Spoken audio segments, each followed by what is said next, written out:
I finished my bacon spinach omelet with feta and Swiss cheese, and Jen was done with her biscuits and gravy, and she asked, "Is it President's Day tomorrow or something?" Indiana had snow on the ground, but it was sunny. Coffee was strong, so I sipped. I said that could be a good segue. I want to dwell on Hunter Thompson and what he would have thought of today's circus surrounding Trump. He's extremely keen on pointing out corruption. I think calling Hunter Democrat leaning would be a bold understatement, and yet I have to wonder. He did criticize those in his own party, and besides, he's not a politician, he's a writer. Opinions are his job, his bourbon-soaked art form. What would he have said of the circus show Impeachment Theater and then the sequel, Return of Impeachment, with the congressional clowns growing daggers for fingers, post-presidency impeachment horror show killer clown theater, kabuki but without skill? I can hear Hunter's skull transcribing Steele dossier paid for by Hillary. And he's no fool, so I'm quite certain he would have pronounced Hillary with K, Hillary, maybe he'd say. He indulged long ago in his drug fiend horror book on Las Vegas. The much talked about adrenochrome could be gotten, he said, from Hollywood Satanists. Hillary is certainly the flamboyant, homely princess of that clubhouse. As we all know, she and Bill had an open relationship with Baphomet.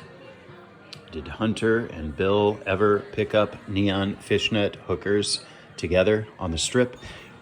Was it a midnight run of the two out the back door of the White House, ducking past the security, Marines, or a midnight mission to find a couple toddlers, congressional baby strollers, with a fresh batch of adrenochrome from the tiny liquid corpses? If this becomes a screenplay, I will state my case right now. Tim Burton directs. I see Hunter hanging out with Bill.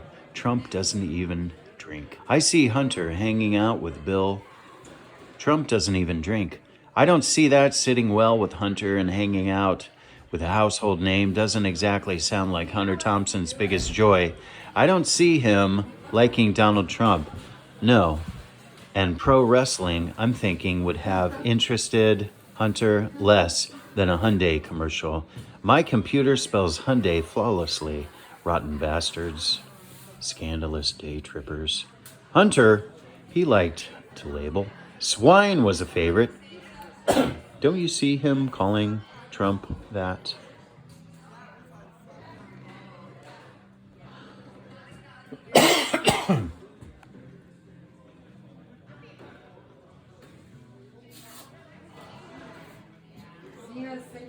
Capitalist, heathen, swine with a virgin daiquiri. Iconoclast is a label that would fit Hunter just as perfectly as it would Trump. By the time Jimmy Carter became the candidate, it was said that Hunter was too popular amongst the crowds already. As a journalist trying to remain anonymous, his fame spilled out his doom. He was a writer now instead of a journalist, something more like a rock star rather than a faceless writer. And Trump is that kind of animal as well, the iconoclast, having never taken the routes he was supposed to. Political correctness be damned, and throw torture to the winds. Strength will overcome the wilted hindquarters of those scabs who run things. Unadulterated pudding pop sex slaves and casting couch barmaids. I couldn't bring myself to vote for Trump the first time around. I couldn't stand his filthy used car salesman personality because I didn't know his personality. I was sold a bag of goods. But then I quickly became,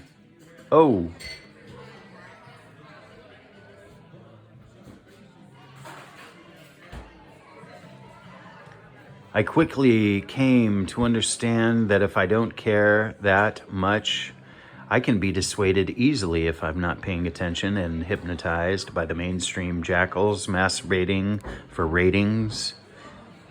As we speak, CNN is imploding. I keep coming back to the image of Thompson, deep in thought and rambling into his bourbon rocks glass, fondling his chrome 357, rattling ice, stepping over bodies. The backstory, the Trumpian legend of imaginary WWF beasts and dragons, naked breasts with supple nipples, and Trump babbling on the microphone in the middle of it all because he owns everything. The real estate tycoon never even held office before becoming president. That's unprecedented, iconoclastic, but his famous line is, "You're fired."